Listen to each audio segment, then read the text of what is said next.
আসসালামু আলাইকুম। আজ আমি আপনাদের থাইল্যান্ডের একটি রেস্টুরেন্টের বিখ্যাত pineapple with prawn fried rice রান্না করে দেখাবো। প্রথমেই আমি একটি আনারস নিয়ে নেব। আনারসটিকে 2 ভাগ করে কেটে এক ভাগটিকে আমি একটি চাকুর সাহায্যে ফালি ফালি করে কেটে নেব। একটু সাবধানে করবেন যাতে আনারসটি ভেঙে না যায় বা কেটে না যায়। সুন্দর বাস্কেট আকারে করে ভিতর থেকে চাকা চাকা করে আনারসগুলো উঠিয়ে নেবেন। আনারস কিন্তু আমাদের শরীরের জন্য অনেক উপকারী। আনারসে থাকে vitamin A, vitamin B6, calcium, iron ও ম্যাগনেসিয়াম, যা শরীরকে অনেক স্ট্রং করে। প্রতিদিনের খাবারের তালিকায় আমাদের অবশ্যই ফলমূল, সবজি এগুলো রাখতে হবে। আমরা রেগুলার চেষ্টা করব যেন সবজিগুলো ভালোভাবে খাওয়ার। এবার আমি মূল ইনগ্রিডিয়েন্টসে চলে যাব। প্রথমেই আমি 2 কাপ চাল, বাসমতি চাল ধুয়ে ঝরিয়ে নেব। এবার হাঁড়িতে বাসমতি চাল ও একটা থাই পাতা কেটে নেব। থাই পাতাটা কিন্তু আমার গাছের। এরপরে আমি কোকোনাট মিল্ক দিয়ে দিব, পরিমাণ মতো পানি দিয়ে, লবণ দিয়ে আমি ভাতে রান্না করে নেব। ভাত আমি একটা বাটিতে তুলে নেব। এরপর আমি কড়াইতে তেল দিয়ে বাদামগুলো হালকা বাদামি করে ভেজে নেব। এরপর দিয়ে দিব আমি চিংড়ি মাছ।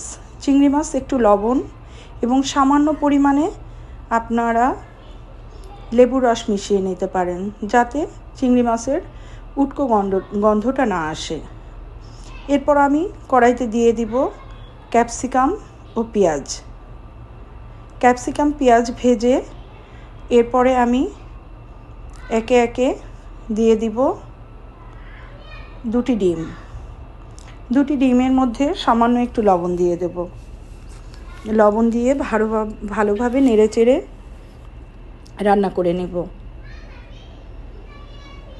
ডিমও কিন্তু আমাদের শরীরের জন্য অনেক উপকারী। আপনারা প্রতিদিন বাচ্চাদের ডিম খাওয়াবেন এবং আমরা যারা বড়রা আমাদের জন্য প্রতিদিন ডিম খাওয়া উচিত। ডিমের মধ্যে এবার আমি আমার যে রান্না করা ভাতগুলো ছিল আমি সেগুলো দিয়ে দেব। ভাতগুলো ভালোভাবে নেড়েচেড়ে ভেজে নিব। এরপরে আমি দিয়ে দিব ক্যাপসিকাম এবং পেঁয়াজ ভাজি করে রেখেছি সেটা। এরপর দিয়ে দেব আমি গোলমরিচ গুঁড়া করা। এরপরে আমি দিয়ে দেব ভাজা বাদাম। এরপর সামান্য একটু শুকনা ঝালের গুঁড়া দিয়ে দেব।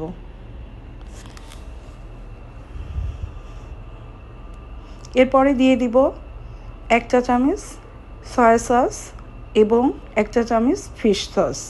পরিমাণটা আপনারা ঠিক রাখবেন। অতিরিক্ত হয়ে গেলে অনেক সময় ভাতের টেস্ট নষ্ট হয়ে যাবে।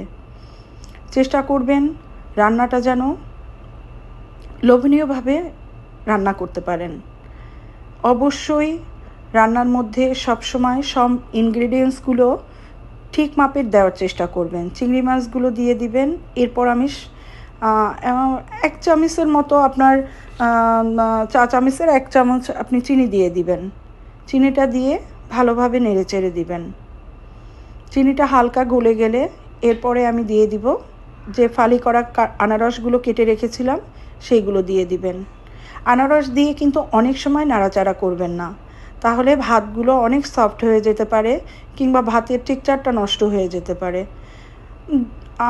আপনি 1 মিনিট বা তারও কম সময় হালকা নেড়েচেড়ে রান্নাটা শেষ করে নেবেন। এবার আমি যে আনারসের বাস্কেটটি তৈরি করে রেখেছি আমি সেই বাস্কেটের মধ্যে ভাতগুলো তুলে নেব এবং সুন্দরভাবে ডেকোরেশন করব। আসলে ডেকোরেশনের উপরই তো মানুষের খাবারের চাহিদাটা বাড়ে।